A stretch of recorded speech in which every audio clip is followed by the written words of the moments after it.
Yes, lads, welcome back to episode 27 of the Everton career mode. So we've got a lot going on, which is what I just say all the time. That's such a poor intro. I need to really work on just introducing videos. But it's my first year. It's my first year of FIFA, so give me a break. But we have got 4 games in today's episode. Is it 4 games? I think we've got 4 games in today's episode. And we've got a few Premier League ones. So we are 4th in the league to start off. 4 points from 2 games. Not so bad. Only conceded 2 goals, so we're going to try and keep it that way because we're shocking at the back. And we will start with the first game of the episode. So it's that same intro again. I've just realised it's the same as the one from the end of last season's episode where Lucas Digne and Danny Ings come walking out.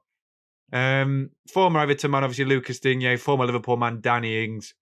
Let's see if they've had a big impact on the game today. We are, of course, at Goodison Park, the beautiful stadium across from Anfield, and we'll see the team very quickly. So Kobal starts in goal. Got a back 5 of Frimpong, Zubeldia, Declan Rice, Evan Ndicka, and the Hungarian Callum Styles. And a midfield 2 of Renato Sanchez and Conor Gallagher.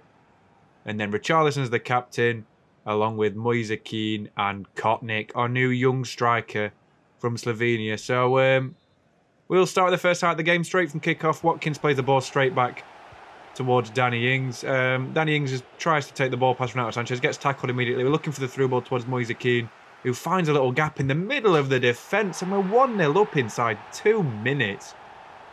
Oh my days, that is ridiculous. Awful defending by Aston Villa, and I mean, they need to be doing better than that. That is woeful defending from the Villains, and I can't believe they've conceded already. Oh, fuck. I can't believe you've done this. So we're going to pick back up in the 12th minute of the game. We're looking for the ball across to Kotnik, who's going to play first time pass through to Moise Kean, who'll grab his second of the game already. And Aston Villa are at 6s and 7s. What is Gerrard's formation he's trying to achieve here?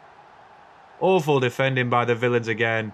And Moise Kean with his second goal in his return to Everton. So 27 minutes now. Watkins plays the ball to Wemby Wendy. Back into Danny Ings.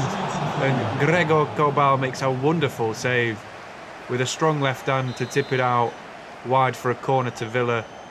Great save that from our Swiston born. And then he just comes and collects the ball because he's 6'4". He's an absolute man mountain. And we'll get another chance to attack. So Moise Kean finds Richarlison, who's looking to play it back to Moise Kean. He's got a chance for that hat-trick.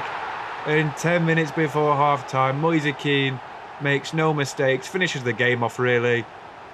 And Jed Steer, he's had to pick the ball out the back of his net 3 times already. I feel really sorry for him. As Lucas Digne, what is he doing? Did you see him in the background there? What the hell was that? He was like looking at the fans and like complaining at the Everton fans. What a strange bloke. But we do win the first half, 3-0. Digne's team are struggling. And it gets even better for us in the 61st minute. So Keane plays the ball towards Gallagher. Kotnik's got it. Back across to Moise Kean. And we've got our 4th goal of the game. Keane's 4th goal as well. The Gabriel Jesus celebration comes out to play again. And a wonderful bit of attacking play from us. Enterprising play is what they normally say. And then the 66th minute, Richarlison receives the ball from Moise Kean. He's looking to play it back across towards Kotnik, who volleys it. Then Jed Steer again can get nowhere near it. And this is embarrassing. Calms down the Villains. And Aston Villa have been absolutely annihilated at the Villa Park. And, I mean, they're lucky there that Jed Steer makes a wonderful save. And the score still remains 5-0. But Moise Kean with 4 goals. And obviously Kotnik, our young striker, the Ilicic regen, manages to bag a goal as well. So, I mean, look at them stats. 10 shots to 3. Dominant performance all round. And a tremendous result, which puts us on track to get a bit higher in the league because obviously we're 4th. We've only played 2 games. Kobal with an 8.8. Sanchez, Gallagher and Richarlison all with 8s as well. 8.0, 8.2, 8.9. And then Kean and Kotnik, the 2Ks with a 10 rating each, respectively. So fantastic result. We'll hit the press conference while we're here just to split up the gameplay a little bit. The gameplay portions. Chelsea beat Bournemouth 4-1 as you saw then. No shocks really in them to really call out. But the big shock is Moise Kean outscoring Vlahovic already. Vlahovic is on 0 goals in 4 games. And Moise Kean is on 4 goals in 1 game. I think it might be 2 now because obviously he came on as a substitute last episode. But wonderful performance by the Italy striker and former PSG man Moise Kean. He's really, really good. He's already played for some massive clubs. Obviously, Piemonte Calcio, also known as Juventus. He was on loan. He scored a few Champions League goals when we looked at his stats. But that was tremendous from Moise Kean. And we're going to have a look at our new target. So we're looking at centre-backs now. The defence was decent that game. I feel like we're lacking. I really wanted Ronald Araujo, but he just moved to Lazio. I'm not sure who else. I'm looking at Harry Maguire. Looking at Joe Gomez at Barcelona, but he's a former Liverpool man, so maybe not him. Christian Romero, he should be at Tottenham, so maybe not. Dale Upamecano would never leave Barcelona. The only realistic one I can find is Jules Koundé, £79 million, 87 rated, the age of 24. Mahrez is another option. If you want me to sign Mahrez, give me a comment on the video, and we'll see what we can do with that. So, I mean, he's got a £160 million release clause. And I don't think I want to pay that. I don't think he's worth that. Could get him for like 100 million and maybe like Holgate. I think that's not too bad at all, to be honest. I mean, £80 million and Holgate, I don't think that's a bad little deal whatsoever. 123. I'm not paying 140 million for Koundé. That's not really what I'm about. Let's offer 103 in Holgate. See what they say. 120. Go away, Lopetegui. Who even are you? You got sacked as the Spain manager. So the easiest job in world football. Just don't get knocked out of the quarterfinals. 123 again. What is he doing? I'll just accept it. I think it's easier said than done. I'll just accept the deal. And £140 million for Koundé. He's probably the most expensive defender of all time, I'd say, to be honest. Is he? Let me think. I think he might be, you know. I mean, breaking records, that's what I'm saying. We love breaking records on the channel. And spending loads of money, which we do have, because we sold DCL for 280 million. Maybe that's the real reason. So, crucial squad role, 5-year deal. Not a bad little player to bring in. Literally, because he's about 5'10", so he's actually a little player. Release clause, we don't do release clauses, because it lasts for about a £90 million release clause. I'm not doing that after paying 140 for him. And then 70k a week. That just seems like a low amount for Koundé, since he's on about 200. They're on about him going to Chelsea for him in real life, so I don't know. We'll agree on 91, whatever he's asking for. I'm really not bothered about wages. They really don't factor into much in the career mode setting. So we have signed Koundé, the final sign of the transfer window. We've got a few more bits going on in between, like deadline day and things like that. So of course, we've been offered a loan deal for Nemecha, who will end up going in January, because we have got past deadline day now. And we're in September. We're getting ready for the West Ham game. And we've got a few players come out on loan while we've not been off camera, as they call it. We're going to have a quick look at the transfer history anyway to see what we've done. So to start off with, we'll recap the whole window. We made £80 million on Kent to send him to Milan. We signed Declan Rice for £70 million, a replacement for Alan. Kontnik came on a free from free agents, of course. Obviously, Ilicic regen. So George Dobson went on loan, or Gregor, whatever his name is. Gray went to Inter for £32 million. Davies went to Dortmund for 17.5, which wasn't a bad sale, to be fair, from a local lad. 45 for Dele Alli to Man United. He's completed his destiny by going there anyway. DCL's gone to Chelsea for £250 million.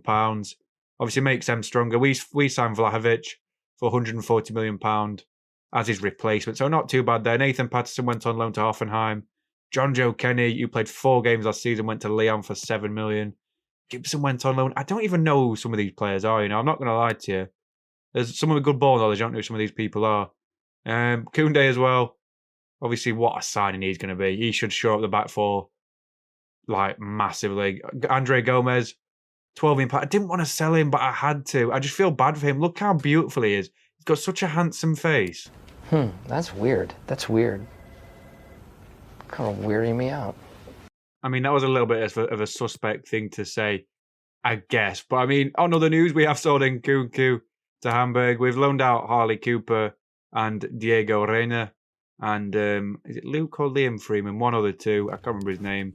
And that was a final bit of business we managed to get out. So we've got a lot of loans going out. Our squad's actually got like smaller, which wasn't really the plan. But I mean, it's got better in terms of what we've bought in.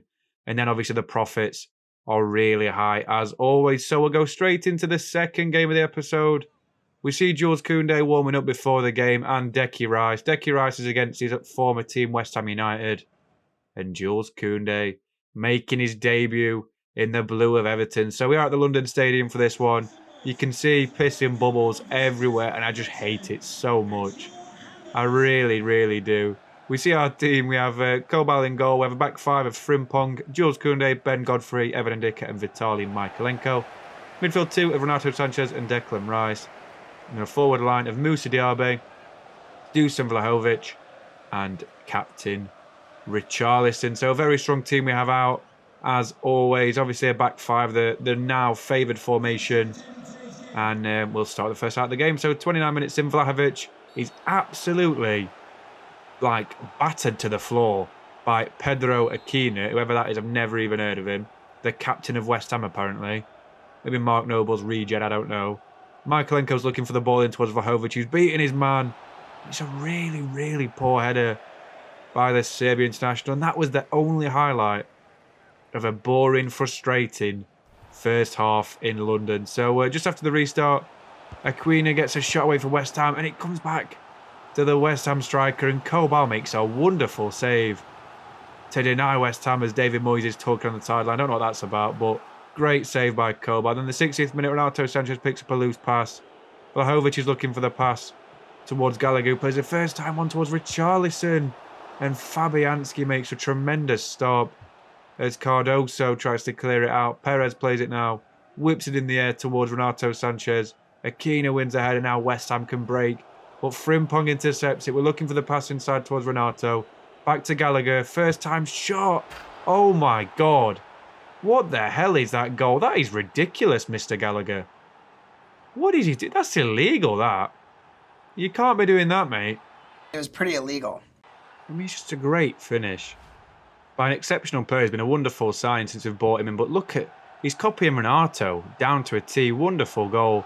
And Fabianski can only watch it go past him. And that's the final highlight of a very, very boring game at the London Stadium. They stifled us for most of the game, but obviously a moment of genius from Conor Gallagher really set the bar between the two teams. They had 8 shots to 7. Kobal had a very, very good game in goal, very solid indeed. I think he got a really high match rate in this game, if I'm not mistaken. 7.6, man of the match, in fact. Very, very nice performance from the former Dortmund number 1 and Swiss number 1 international goalkeeper. So Richarlison were good as well. But Gallagher, the star of the show, along with Gregor Kobal. Anthony Gordon actually played against him, which I forgot about. He returned to Everton. He wasn't bad, to be fair. He just wasn't great. He didn't have that attacking edge, which is what we sort of expected. He'll be back from his loan in January. But we could just sell him from then, to be honest. We don't need him anymore. And Jules Koundé with a clean sheet in his first game. Do we feel let down by his debut? What a stupid question. No, of course we don't. It was absolutely exceptional, that game. Along with the rest of the defence, they all got 7s, which is pretty good for defenders to say the game can't calculate defensive ratings properly. And it was a more difficult match than I was expecting, 100%.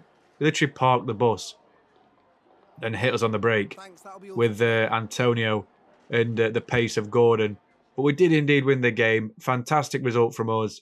And look at this. You see it on your screen. It's the animation for the Champions League. But obviously I've had to mute the volume because that is not a good idea to have that volume in a YouTube video, because you're just going to get half your video taken down, which used to be the case with Valencia career mode. But we see the group very quickly. We've got Atletico de Madrid, Club Brugge, and Antalyaspor. And we start off with a first game against Atletico Madrid. Look at the atmosphere, the stadium, Goodison Park, home to many great European nights in the 70s, 80s, and 90s. Not so much through the 80s because of the Heysel disaster, but very, very nice stadium indeed. I say nice stadium, what a poor choice of words. A very, I can't even think of the word. Oh my God, it's like a theatre, but that's just a bit like Man United's, isn't it? But we have got Atletico de Madrid anyway, of course. We will have a quick look at the teams before we start the game. We see our team first. Gregor Kobal starts in goal. Got a back four of Frimpong, Jules Koundé, Ben Godfrey and Evan Ndicka. Oh no, it's not Ben Godfrey, it's Zubeldi, I apologise. And Callum Styles as left wing back. Gallagher and Alan make up the midfield with Richarlison, Kotnik and Dusan Vlahovic making his Everton Champions League debut as the forward line. So a very, very strong team as always, as we always see a back five. And Koundé's got a big task to keep this Atletico team quiet. And we have a quick, brief look at their team before the game. So, I think they've got Dale Upamecano, you know. Yeah, they have. Oh my God, they've signed him from Bayern. How ridiculous is that? Their team is absolute fire. So, Oblak, Llorente, Upamecano, Gomez, De Paul as a defence, Vasako, Carrasco, Koke, Lodi as the midfield, and Moreno and Felix as the strikers. I mean, it's a bit all over the place, but it's still a great team. And 9 minutes in, they will get a chance. Gerard Moreno plays a wonderful ball around Zubeldia. Felix is on it like a flash, and Kobal spreads himself like a starfish to make a wonderful save. Then the 32nd minute, Vlahovic is trying to make a bit of room. Turns Jimenez, gets a chance, and it's just blocked by Dale Upamecano with a wonderful challenge. I wonder how much he cost them, by the way. But we are looking for that man in the middle. Vlahovic from the corner. Oblak punches, not far enough though. Comes straight back out to Kotnik, who picks up the ball back towards Zubeldi now. We're looking for the incisive pass now. Koundé plays it in towards Conor Gallagher. Back in towards Vlahovic, who turns Jimenez, shoots first time. And Oblak makes another good save to deny us for the end of the first half. Again, not a very entertaining first half. Not much of a spectacle involved in that one. And we've got a lot of work to do so we can go top of our Champions League group. So in the 64th minute, Atletico get a corner. Koke plays it in towards Jimenez, who wins the header, and Kobal makes a wonderful save. When we clear it first time, Richarlison turns his man Rodrigo De Paul. Now we're looking to score here.